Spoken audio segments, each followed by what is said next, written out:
to find the BPM, what I'm going to do is I'm going to stretch this out just for fun. Because I like doing this. I love this feature in Studio One. Show it to people, and um, they think it's cool too. So basically, if you look up top here, I got a bend tool, which is cool. So audio bend. You can also do like a more direct quantization with this, which I'm not going to do because they're way far off. So I'm going to grab this bend tool here, and then so I got this track highlighted. I'm going to go this eye in the top left corner, the inspector tab. We're going to go in there on the bottom left corner. You see me sliding this up. There's a thing that says bend marker. I'm going to turn that on, and you're going to see this whole audio piece go dark. So this goes dark, and then what this allows you to do is you can set the first marker. So I'll set this, boom, right here. I'm going to set it on the top, and I'm going to bring this back because I want this to be closer.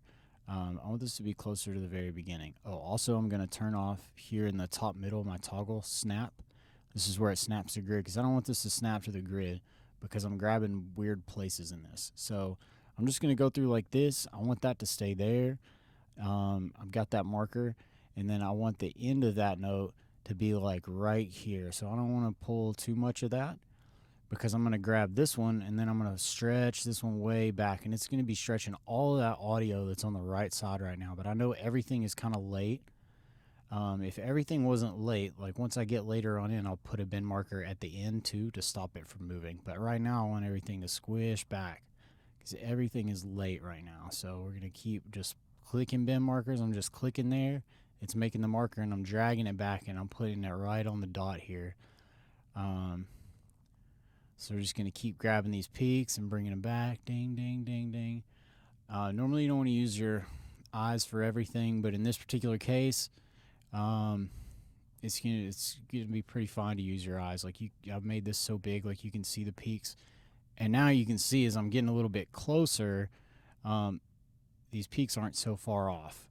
They're getting a lot closer to being on beat because I've been dragging the whole thing. So I'm gonna keep on doing that.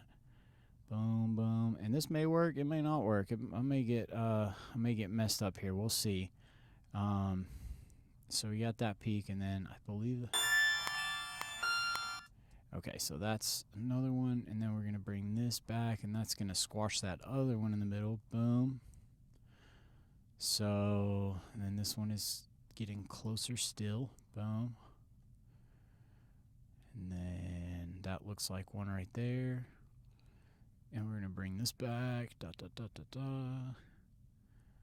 This is not the best way to do things, but this is going to augment that sample so much that it's not like I slowed it down so much, and it's not going to even sound like you would have no idea where this came from. The other one, if you had heard it before, you might be able to guess that, oh, this is just the sample slowed down. But this thing, I'm chopping it up so much that, like, if you could guess where this came from, then, props to you. I wouldn't know. I probably won't even know once I finish it. Once, like, 3 weeks from now, I'll be like, where did I get that thing from? Yeah, so we're just gonna go through here. This is kind of tedious. Boom, boom, boom. And look, this one, the peak of this one is almost lined completely up. So now, right now, I'm starting to think, like, what does this actually sound like? And I'm gonna bring this in. What does this sound actually sound like, and how do I want to make it sound with this guitar? And I'm going to continue to pretend that this isn't labeled with the key, so I can kind of go into how I would do something that isn't labeled with a key. Because a lot of times you get a sample or you pull something from something you heard, and you don't know what the key is. Like, you don't know the BPM or the key or anything like that.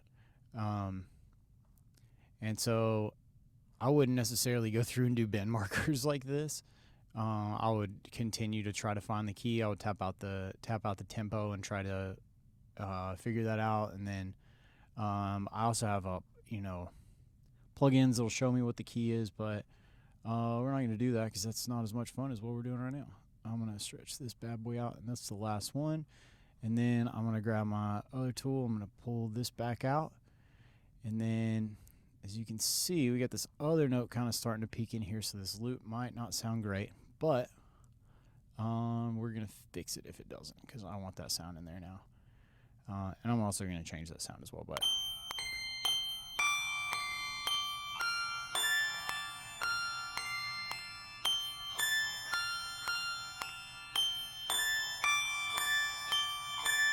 so you can see it's going right along with the metronome now, which is nice. That's what we want.